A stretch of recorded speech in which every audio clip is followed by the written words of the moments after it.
Nitin Gore has been with IBM for more than 20 years and currently serves as the director of IBM's Digital Asset Labs. But prior to that role, Nitin was instrumental in developing and running IBM's blockchain labs. In this episode, he and Ian discuss all things blockchain, the challenges and opportunities of the technology, and what blockchain means to enterprises everywhere. Enjoy their talk. This podcast is sponsored by the Lightning Platform by Salesforce.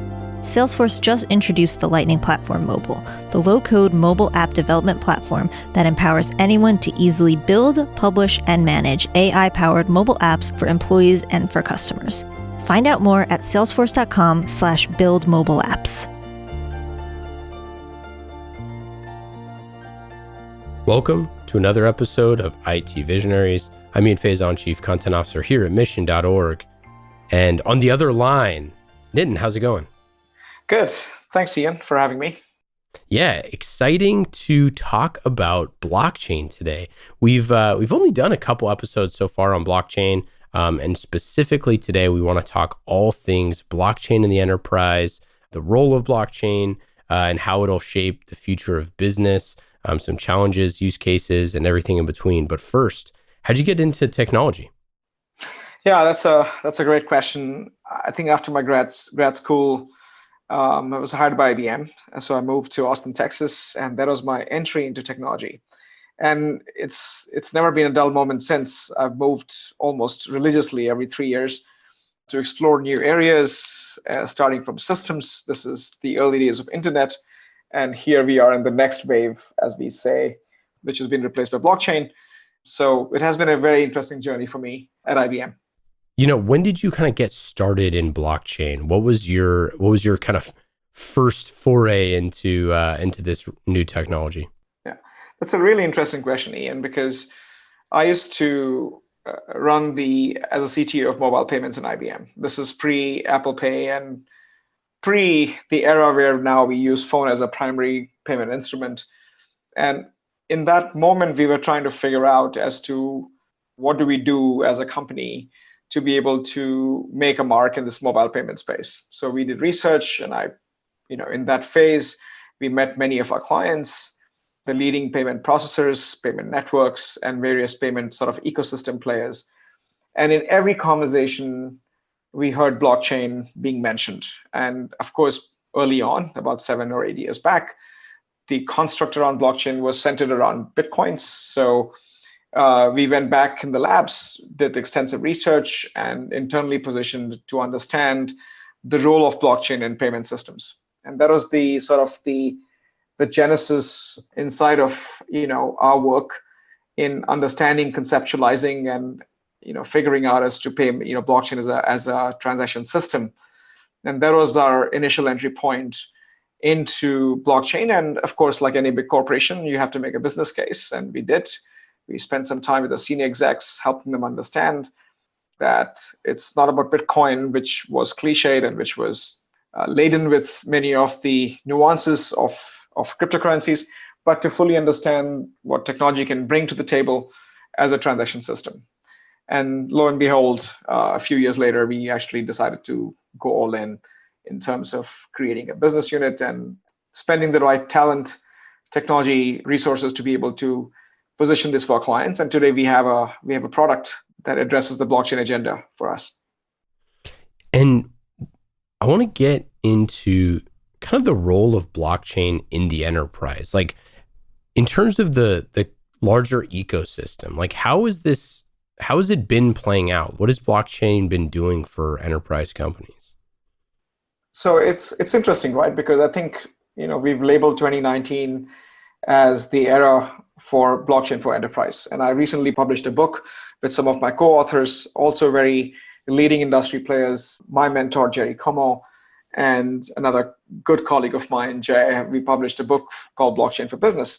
And we've laid out some of the lessons learned and challenges in terms of the enterprise adoption of blockchain. So we broadly categorize blockchain in two different camps. One is the permissionless camp, which is the larger ecosystem that's evolving on these public blockchain networks, Ethereum, EOS, like networks, which are taking its own life form. And then you have the incumbents, which is the banks, financial institutions, supply chain, trying to consume, adopt the benefits of technology and understanding it, but at the same time, building an infrastructure, building an ecosystem around that permissioned network. So as an enterprise player, we, of course, using our regular client base and also working with the industries, are trying to capture the essence of that permissioned world. And so in that case, I think there are certain industries that are ahead in adoption and consumption of technology, in improvising not just the business processes, but also flattening the overall business systems that have been evolved over time.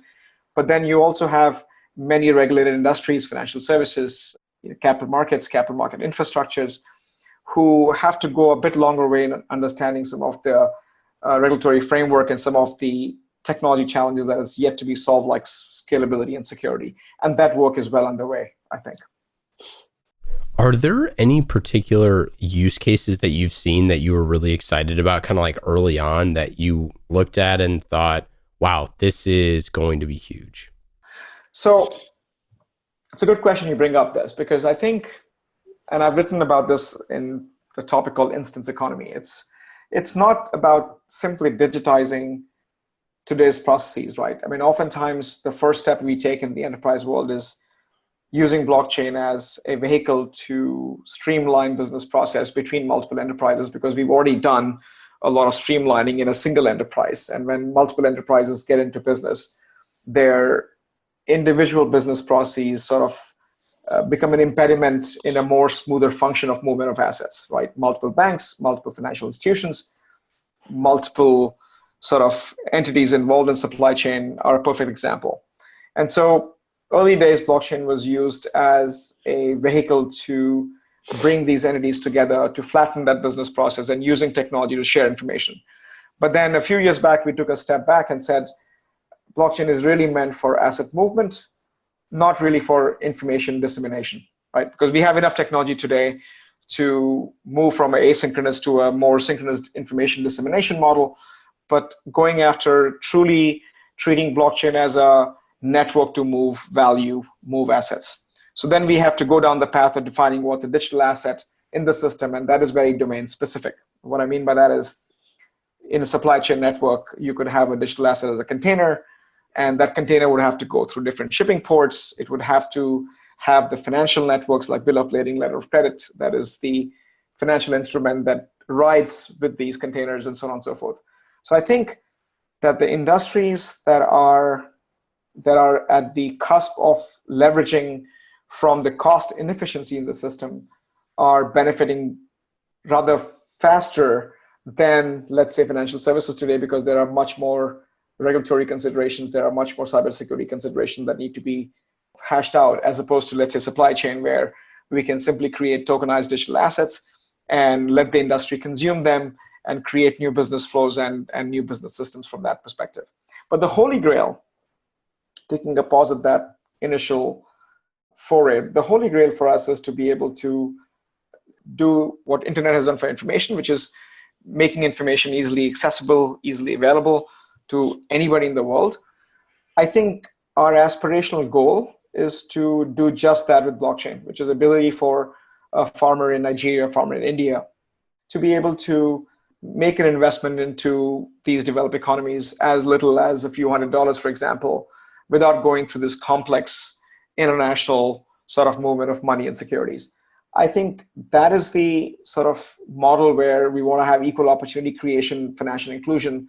And I think we are slowly progressing there at some point, if that makes sense. Yeah, absolutely.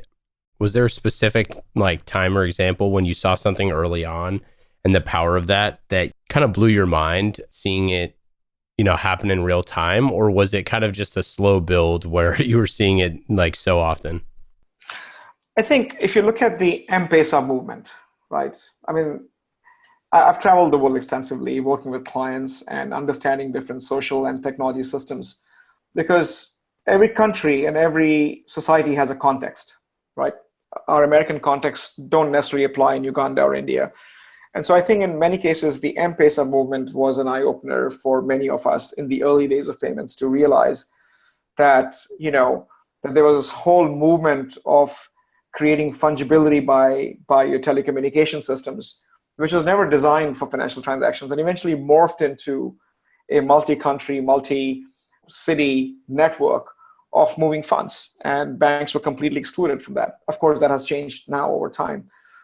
I think that is, necessity taking form in terms of using what's available to make the best of technology we have today, right?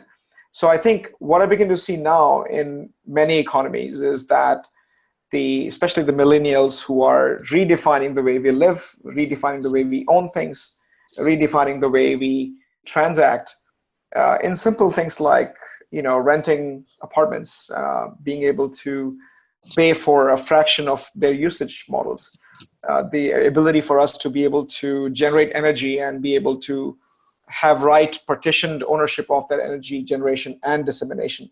So I think some of these are mind-blowing use cases, and they're not far off. I think we've seen many places where these are slowly being implemented after initial successful proof of concepts. And it's a reality only because of generational demand. But at the same time, I think it makes economic sense.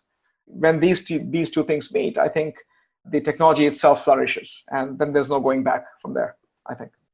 Yeah, I remember the first time I heard that. I was at an event and they were sharing stories of how women in Syria who were journalists, they were trying to be journalists. I guess they were journalists. They were trying to be paid for being journalists, and they had no method of being able to make money, previously to that. And they were leveraging, blockchain to not only share information, but also pay each other through this network. You just think about how, as you were mentioning, country by country, potentially, state by state, the use cases are so different. They're so vast. It feels similar to the internet with the amount of, use cases that are exponential, which I think is so interesting and exciting, but also there's so much confusion around it, specifically with, how many things that enterprises could use it for. Do you think that there is that confusion could be extremely challenging for the enterprise businesses? So I wouldn't use the word challenge. I would use the word opportunity, which means that, of course, there's challenge, and challenge presents an opportunity. So I think they are correlated to me. And we've seen, again, giving an M-Pesa example, I think there was a point in time, if I recall my statistics, there was $22 million exchange between Uganda and Tanzania. And I went in the region to study how those systems are preserved. And there was not a single bank involved in that transaction at the time. And so banks had to innovate, and then eventually Safaricom, which was the telecommunication entity there, had to bank, because at some point you got to keep your money somewhere in a regulated entity. And that's where the banks got involved. And suddenly now we have a flurry of cross-border payments networks. You hear about Venmo, WeChat, Tencent, so all these companies are, it's a whole revolution that has moved. So just about 10 years later, you realize the cost of moving money has drastically gone down. It's still high in some cases. So I think that necessity and ability of the entities to seize the opportunity and create the system based on existing technology or create new technology on top, I think is very powerful. And I think eventually blockchain as a trusted transactional system and its ability to adhere to some of the fundamentals of trade, trust, ownership will solve that issue of time and trust. And these two constructs have enormous implications on most industries, whether it's financial services, because it takes time to move money. And when it takes time to move the money, the value of that capital is locked for 1, 2, or 6 weeks in some cases, because it just takes time to move money between countries. So some entity comes in and says that I'm going to keep the liquidity on two ends, and I'm going to charge you a fee for it. And then comes in something like blockchain, where I can digitize, for example, fiat or tokenize money and move the money in real time and charge you much lesser fee and provide you much better liquidity and instant access to your funds, which leads to, again, utilizing the capital instantly and making use of it. I tell you that it's a progressive element, that suddenly you have a progressive use of technology, and eventually it leads to an exponential adoption only because you've seen success in few markets and few geos. And suddenly now the context takes over and takes that technology and morphs it into its own contextual sort of values, if that makes sense. Yeah, it does make sense. You wrote in your post that most blockchain monetization strategies include, but are not limited to, kind of these five things: the token-based models, tokens as a medium of exchange, asset pair trading, commercialization of the protocol, and the power of networks. Can you kind of like peel back the onion a little bit on kind of why you wrote that and what you were talking about with business models and blockchain? Yeah. No, that's completely different. So the reason why I wrote that blog post, which is a recent blog post that I wrote, because there's a lot of confusion into how do you monetize it. Somehow people think just doing blockchain is magic and you can make a lot of money from it, whether you create your own network and you create it. But there are a lot of economic concepts to a network. All of us need a framework. We need a model that we can understand and be able to explain not to only our clients, but to the people we interact with, to be able to come to a common vocabulary, define a common taxonomy. So in most cases, blockchain is a trust network, which allows you to exchange things of value. That's the fundamental reason why we have this network, which means that it's a platform for disintermediation, that today we have intermediaries. And the goal is that if I create a system that has trusted entities on the network, then they should be able to transact without a notion of an intermediary that provides, again, trust service or time service. So again, going back to time and trust. In that network, you define value by either having a representation of physical good, which is, let's say, a container or your gold watch or a gold bar, and you tokenize it, because that digital representation of the physical good, or a digital twin, which is oftentimes a term used, that has to be created in the system, and it has to be unique. It has to be adhering to many of the transactional capabilities of non-repudiation, ability for it to be fungible, and so on and so forth, right? So that token or the digital representation becomes central to many blockchain networks, right? And so in many cases, you find blockchain networks that needs to be, for example, in case of permissionless blockchain networks or public networks, somebody has to keep up the network. Like in case of permission networks, there's a consortium or there are a bunch of entities that have to keep the systems up and running. There's a certain investment that goes into creating these consortiums, creating the technical infrastructure. But in case of permission networks or permissionless networks, you need to have an incentive infrastructure that promotes the various entities to keep up for the sake of business continuity, for sake of transaction processing, and they all have to be incentivized for them to be able to earn. So the token-based model, which is the first model I talk about, is that you have a systemic thing of value, which is called a token, which gets generated based on the incentive economics of you upkeeping and maintaining those systems. You may call it mining or minting, and there's a whole slew of vernacular tied to the underlying consensus system that deals with it. And that becomes a primary business model for those networks. Like Bitcoin, Ethereum are perfect examples.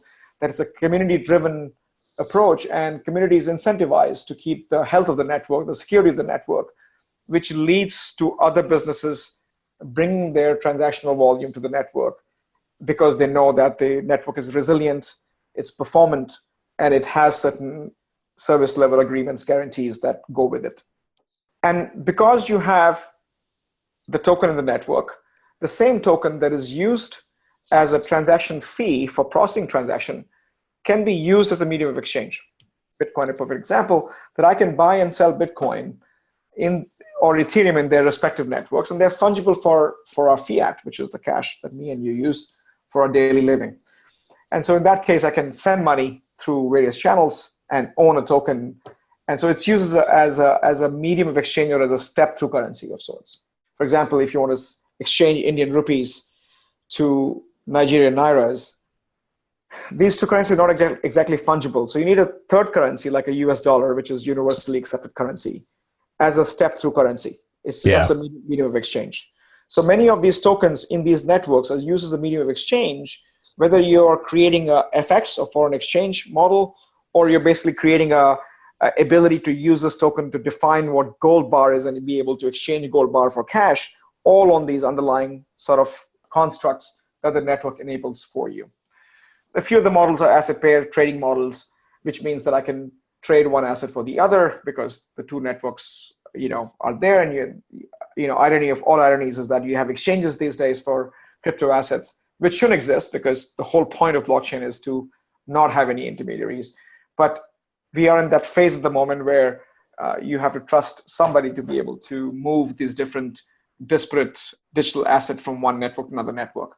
And then eventually you have the tech companies like IBM, Microsoft, Oracle, and many of the other startup entities who are trying to commercialize the protocol by offering technology services, node hosting services to the enterprise to say, I can give you a cheaper CPU, cheaper memory, so you can run your servers, which will help you be a part of the network and plug into that incentive economic system of the network. So these are the 4 or 5 models that I have described in the write-up, but the objective was to understand where you are. Because depending on the business structure you have, if you happen to be a tech company or you're technologically oriented, you will focus on protocol commercialization because that is something you're comfortable with. And if you happen to be an entity that is into creating new business model and new business structure, then you will actually go towards a medium of exchange model or an asset pair trading model and create new business model for, let's say, creating fungibility that has never existed before. For example, what Ripple and what Stellar, for example, and this is public information, have attempted to do is basically act as a medium of exchange or a step-through currency, thereby speeding up the movement of money and reducing the cost of transfer of funds between two parties. So these are the new business models that are being created, which I think is phenomenal for the industry in general, because such innovations in every industry, whether it's cross-border payments, foreign exchange, securities lending, securities trading, for example, I think you begin to see such pockets of innovation happening across the globe, which I think there'll be a point where all this will converge, if that makes sense. Yeah, no, that totally makes sense. I mean, it's a really good piece. We'll link it up in the show notes. But I think that the idea of, this core technology to monetization that you talked about is where I think the market is, obviously extremely nascent. Are there things that you think are kind of the low-hanging fruit that people are going to go after in one of those groups, make products around it? Yeah. So I think technology commercialization is the lowest hanging fruit. You'll have many, many companies who are trying to be a technology service provider, either providing node hosting services or providing wallet services or providing talent to these tech companies to say, we can develop your dApps or your blockchain applications. So I think that's the lowest hanging fruit because, one, it's technology, which means it's not regulated. You don't have to understand the core business or have experience with it and so on and so forth. But as you go up the higher stack, the different layers, you have to have some acumen. So for example, if you're doing asset pair trading, you have to know how to monetize margins. There's a specific skill set needed to understand the charts, to be able to understand the trading behaviors, to be able to understand how markets behave. Because blockchain is not just about technology that initiates and facilitates movement of assets. It's also a marketplace because you are hopefully creating a network where the like-minded entities join the network and are able to transact. And as many participants as the network has, it's an enormous advantage to the network as well as liquidity in the system. So the two things we look for is the asset types, and more diverse and more abundant asset types and more liquidity in the system makes the network richer. So it's not just about technology that enables movement of assets, but it's also about creating a marketplace of sorts that allows any-to-any transaction, right? So as you go higher echelon, as you move up the stack, and you'll realize that many of your transactions then begin to be under purview of many regulatory frameworks that are in different countries, and that becomes a bit more complicated that if you don't really understand it, it could potentially be an operational risk of running these networks. And we have seen many such cases recently where people have tried to do things which were regulated activities and they were not licensed to do that. And that's why I think the lowest hanging fruit in this case, where anybody with some technical skills is able to exploit and is able to create innovation. But that innovation only is limited by the technical side of the house, which means that until you keep moving up the stack, there's only so much innovation that can be consumed, right?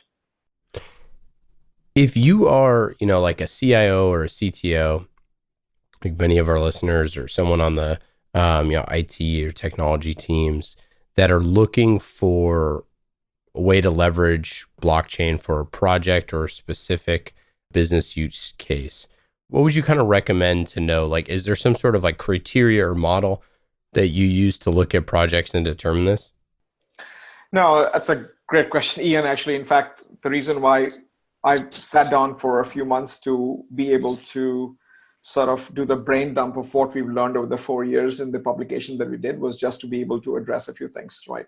So what I would ask, and this is what I've asked my clients that I work with, is to at least get the foundational landscape of technology right. I think you have to understand some elements, because to have a meaningful conversation and not be marred with the lower level technical details, and that loses many of the senior level executives, because then you do need their buy-in. Second thing I think I focus heavily on, even as a technical guy, is the business blueprint, which is to me the first step in proving the viability of applying blockchain to a business structure with the business model. What I mean by that is that if you're solving a problem for yourself, whether using blockchain, and no single company can use blockchain for themselves and benefit from it, it has to be a ecosystem. You are joining multiple parties who don't trust each other, and you should be able to transact with them. That if you're solving an issue for your own industry, then it should also be the problem of your cohorts, because then it leads to a network effect.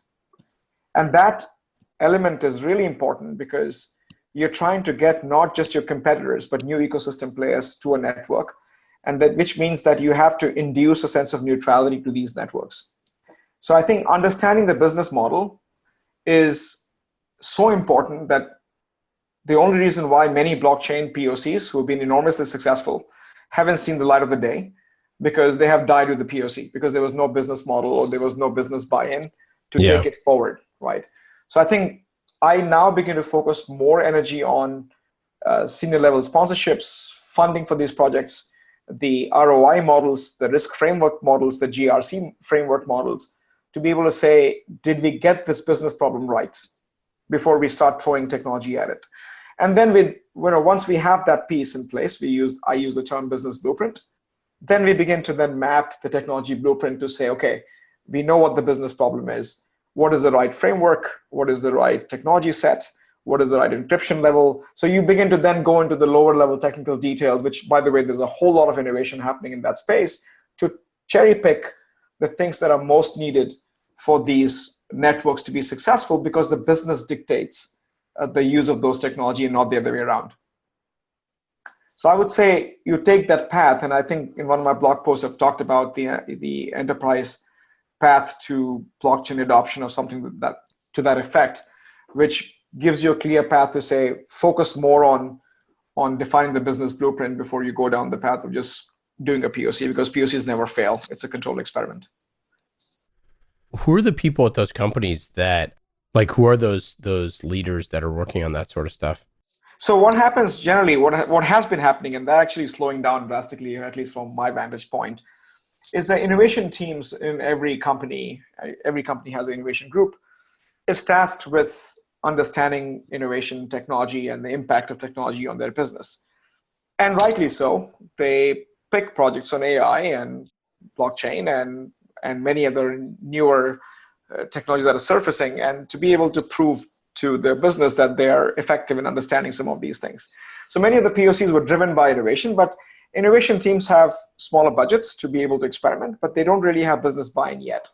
The objective is for the innovation groups to be able to prove a point, take a business model, and eventually use the POC to get buy-in from business and get funding to be able to take that POC to the next level.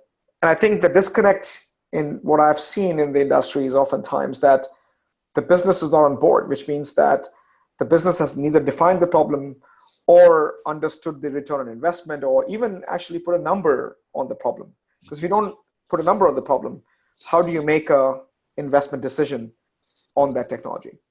Yeah, that makes sense. Yeah. Those are the gaps that I think there's a disconnect between some of the technical work that's been done versus business not being aware, or business being aware that, look, this is work is happening, it looks very cool, but to justify investment, they do have to go through that process, and that process needs to be defined, I think. Any other things that you wanted to touch on before we get out of here? No, I think, of course, I can talk all day on this, but I think, again, what I would tell that there's enough complexity. The industry is either oversimplifying it or overcomplicating it. And I think we simply follow our hearts, and we simply follow a process in understanding the fundamentals and let the process take over, as opposed to the tendency to oversimplify things, which I think is hurting the industry in general. Awesome. Actually, let's do a quick lightning round. Let's ask a few lightning round questions, fast and easy questions. Does that sound good?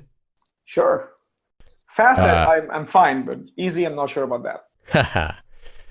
Number 1, what app are you using on your phone that's the most fun? Health app. Favorite time-saving tool? Meditation. Ooh, that's a good one. Favorite book or podcast that you've read or listened to recently? Dark Money and Panama Papers. What do you do for fun? Hike.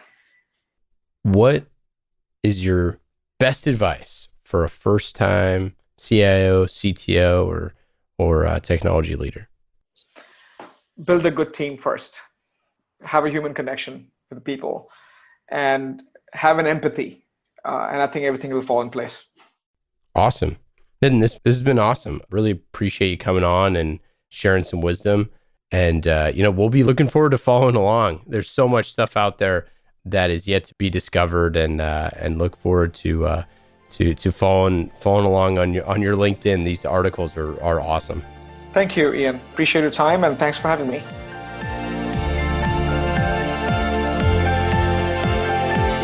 Salesforce just introduced Salesforce Blockchain, the industry's first truly declarative blockchain platform integrated into your CRM. Learn more at salesforce.com/blockchain.